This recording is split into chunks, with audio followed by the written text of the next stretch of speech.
On the day my husband divorced me, I didn't cry. I didn't beg. I didn't even ask him why. Instead, I showed up in a black dress, red lipstick, and a calm smile that confused everyone in the room. Because while he thought he was finally getting rid of me, he had no idea. I was finally setting myself free. People whispered as I signed the papers. Why does she look so happy? Did she never love him? She's heartless. But what they didn't know was, I had already cried for him for years. In silence. In empty rooms. In nights where I felt invisible lying right next to him. And him. He was glowing that day. Smiling like he had just won. Standing beside the woman he replaced me with. Like I was nothing more than a mistake he had corrected. But 3 years later, in a room full of luxury, lights and laughter, he saw me again.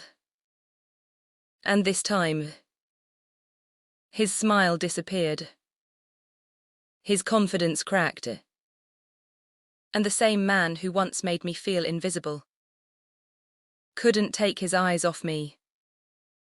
Because the woman he left behind was gone. And the one standing in front of him, she was everything he once said I could never be.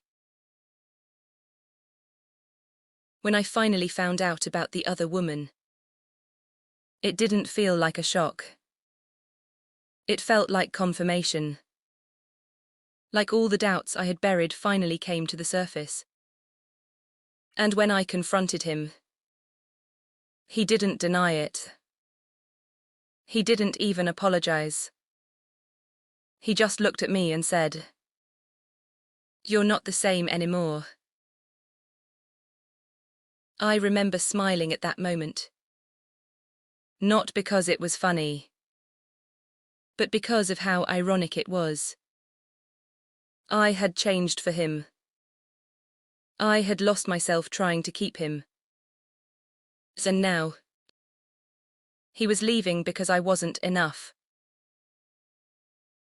The divorce was quick. Cold. Emotionless. Just signatures on paper. Like 5 years of marriage could be erased in minutes. But what he didn't realize was, he didn't break me that day. He revealed me. The first few months after the divorce were the hardest. Not because I missed him, but because I had to face myself. The version of me that tolerated disrespect. The version of me that stayed too long. The version of me that forgot her own worth. I didn't recognize her. But I knew one thing. I never wanted to be her again. So I started changing. Not for revenge. Not to prove anything to him. But to rebuild myself. I cut my hair. Changed my style. Started taking care of my health. Joined classes. Met new people. But more importantly, I spent time alone. Learning who I was. Without anyone else.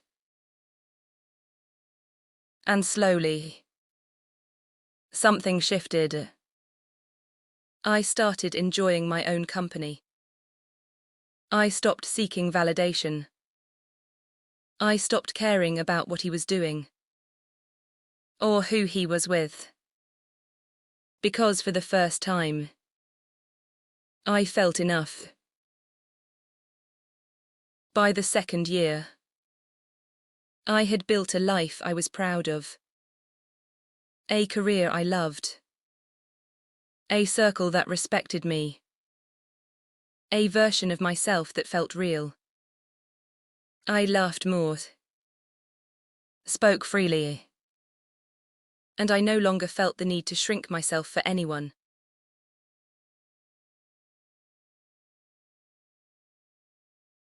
And by the 3rd year, I had become unstoppable. Not in a loud way. Not in a way that needed attention. But in a quiet, powerful way. The kind of confidence that comes from knowing your worth. Then came that night. The night everything came full circle. It was a high-end party. Elegant. Loud. Full of people chasing success.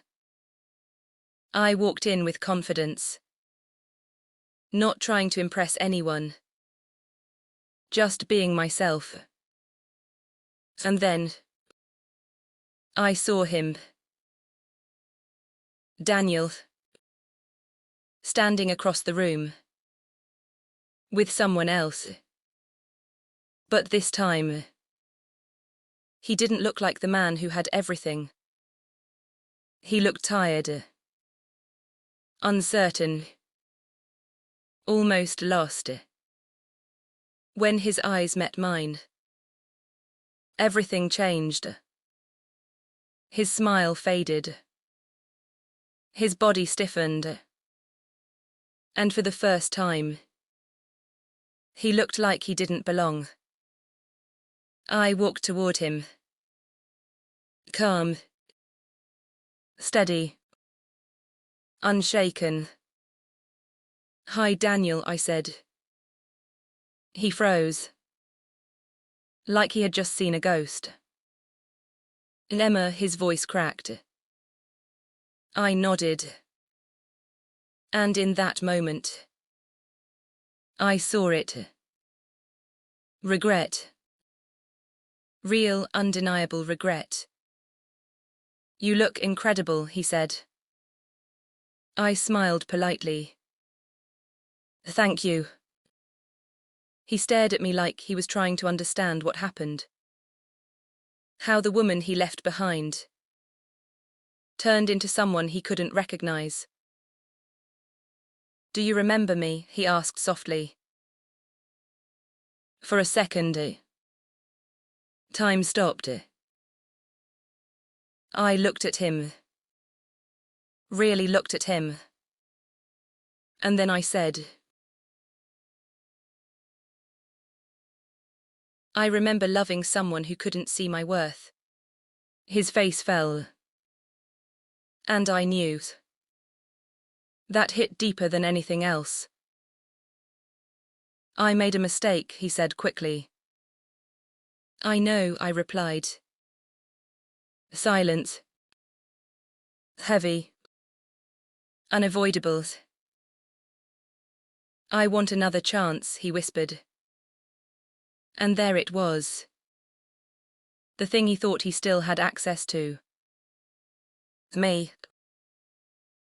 I smiled gently. Not out of love. Not out of anger. But out of clarity. "You didn't lose me today," I said softly. "You lost me the moment you made me feel like I wasn't enough." His eyes filled with something I had never seen before. Pain. But this time, it wasn't mine. Before I left, he asked one last question. "Did you ever really love me?" I paused. Then smiled. "Yes, I did." "Then why does it feel like you don't care anymore?" I looked at him one last time. And said the one thing that set me free. Because I finally learned how to love myself more. And with that, I walked away. No tears. No hesitation.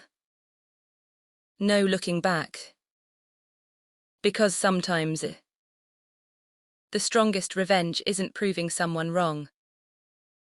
It's becoming someone who no longer needs them at all.